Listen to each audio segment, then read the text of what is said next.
Good afternoon and welcome to the ASEAN Midday Market Watch. Our guest today is David Koh, founder of the Smart Investor in Singapore. Now, David, great to have you as always on the show. Thank you. Thank you, Mr. Fernandez. How are you?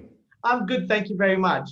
Now, before I get your sagely advice, let's take a look at how markets in the region have been performing. Now, if we start with close to home with the SGX, it's at 3,182.9. It's up 0.11%. Bursa Malaysia is at 1,601.3. It's up 0.19%. The Nikkei is at 29,644.8. It's down 0.08%. The Shanghai Composite is down sharply 1.18% at 3,376.30. The Hang Seng is at 28,623.9. It's down 0.96%. ASX 200 is up 0.55% at 7,061.60. And rounding off the numbers, we've got the Kospi at 3,194.78. It's up 0.39%. So what's your take on how markets have been performing? Besides the Chinese markets, things have been pretty green. Yeah, and I think if you have a look at your own market there, Brian, you have a look at the KLCI. If not for Top Glove and Hartalega, I think you would be in the red. And so maybe what investors out there are saying is that, sure, you know, we're getting some pretty good news about COVID-19 and the control of COVID-19, but have we completely eradicated COVID-19? Can we actually put COVID-19 behind us? And I think the answer to that is definitely not, Brian.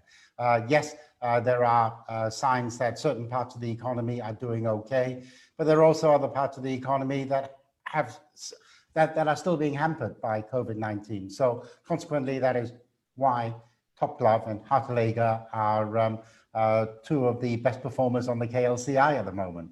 Right. Now, 2 hours ago, Australia's unemployment numbers came out for March, and they came in at 5.6%, which is slightly lower than expectations of 5.7%. What's your view on this as the barometer of the Australian economy? Well, I think more people in work means more people having money in their pockets, and more people having money in their pockets means that they're going to be able to go out and do some consumer spending. And ultimately, any economy does rely on the consumers being able to and having the confidence to go out and start spending some money. So I think, you know, that is a good sign for Australia. But I don't think we should really sort of be cheering 5.6% unemployment rate. They need to get that down some more. Obviously, it's a lot better than when the unemployment rate in Australia was 7-8%. I mean, that was frighteningly high, but it's heading in the right direction. And I would think that it's not just a barometer for the Australian economy. I think it's a barometer for all economies. People were very fearful about being able to keep their jobs.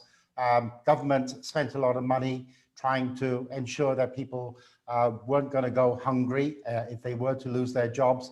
And so people are now beginning to have that confidence. Companies are having confidence to bring people back into the workplace. And I think that is a pretty good sign. I know I was a bit disparaging about the global economy as a result of the surge in prices of the glove makers, but I think we're learning how to cope with COVID-19 at the moment. And I think that is the most important thing. The shock is over now, but we're beginning to work out how we're supposed to manage our lives with the backdrop of COVID-19. Now, something which is completely has a life of its own, cryptocurrencies.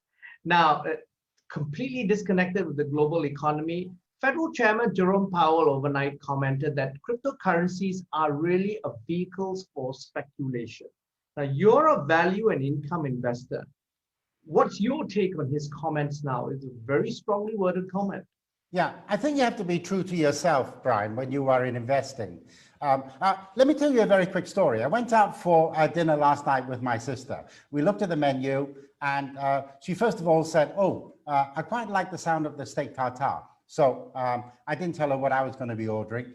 So in the end, she changed her mind and she said, I'm going to have the mushroom soup instead. So she went for the mushroom soup. I went for the steak tartare. Right. And then she, afterwards, when the two dishes were being served, she said, oh, that steak tartare looks really nice. I said, yeah, it's excellent. It's very good.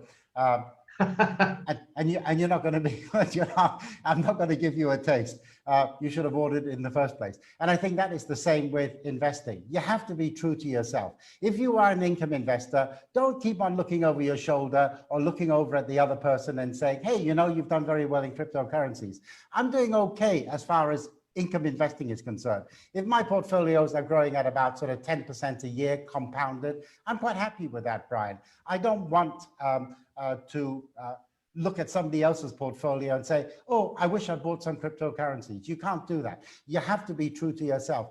And I think what Jerome Powell is trying to warn people is that, yeah, you see the price of Bitcoins and Ethereum going up quite significantly, but ultimately it is speculation. And as an income investor, I ask myself that one simple question each time. What kind of yield am I going to get from that? And the answer is zero. So if I'm getting zero yield, no interest. And I'm going to come back to you about income investing because we're going to talk about earnings season later. But I want to talk first about IMF projections for growth for Malaysia, Philippines, Thailand, and Indonesia, and Vietnam collectively. Now, they are projected to grow collectively at only 4.9% in 2021, down from its previous projection of 5.2%. Now, Singapore also announced yesterday some positive numbers, very small, 0.2% growth. Now, will this lower growth rates impact Singapore significantly? Or do you think that Singapore have other engines of growth that will propel its recovery at a faster pace? Because traditionally, Singapore is one of the first economies to go into a downturn, but it also bounces back very, very quickly. Right. Let's try and unpack some of those numbers. First of all, if somebody told you last year that next year the Malaysian economy and some of those Southeast Asian economies would grow at 4.9%, you would have bitten their hand off, Brian, right? You would have said, I'll take that. Absolutely. You would have taken that anytime. So yes, these are projections from the IMF. So first of all, they said over 5%. Now they say about 4.9%. And people go, oh, that's so terrible. No, it's not so terrible. Yeah, I mean, we're coming off the back of COVID-19 pandemic. So I'll take that. Singapore, as far as Singapore is concerned, 0.2% growth in the first quarter is not fantastic, but it's certainly better than 0.2% shrinkage, which was what some of the experts were saying. But I think Singapore is really a good indicator of what economies need to do.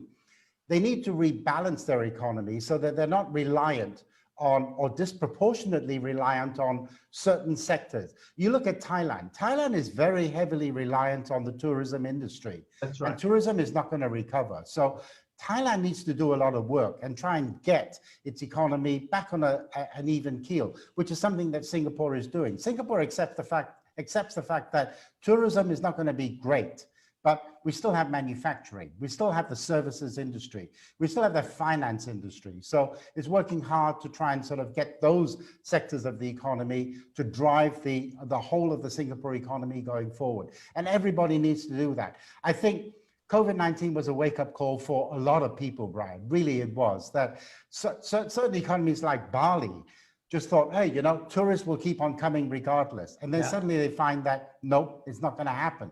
And what do? They have nothing else, Brian, right? Yeah. So they need to sort of think very seriously about how they're going to be rebalancing their economy. And I don't even know if Bali can rebalance its economy because it is so heavily skewed towards tourism. And how do you actually do that? It's going to be very difficult. Absolutely. Now, final question, David. It's earnings season right now. What are you looking out for? I think they should call it hunting season rather than earnings season or fishing season or something. Yeah. I think a lot of investors out there will be hunting around for companies that they think will do particularly well. I mean, I've got a list of companies that I will be looking out for. Pepsi-Cola will be reporting today. We'll be getting some numbers later on from Procter & Gamble this month. Unilever, Coca-Cola will be reporting, and then we've got some REITs here in Singapore. So all in all, I'm hoping for a better set of results now compared to this time last year, which isn't going to be that difficult. So last year was a low point for a lot of companies. But what I think we are looking forward is the forward-looking statements from these companies. Are they able to predict what their prospects are going to be, not only the next quarter, but for the rest of the year? If they can have that visibility, I think a lot of these companies will be sought after by a lot of investors, because we need clarity, Brian. Yep. David, as always, thank you very much for your insights. You're welcome. And steak tartare, fantastic. Yeah, that's right. We've been speaking to David Kuo, founder of the Smart Investor in Singapore, on BizTech's ASEAN Midday Market Watch. I'm Brian Fernandez. Check out www.biztech.asia for business and technology conversations.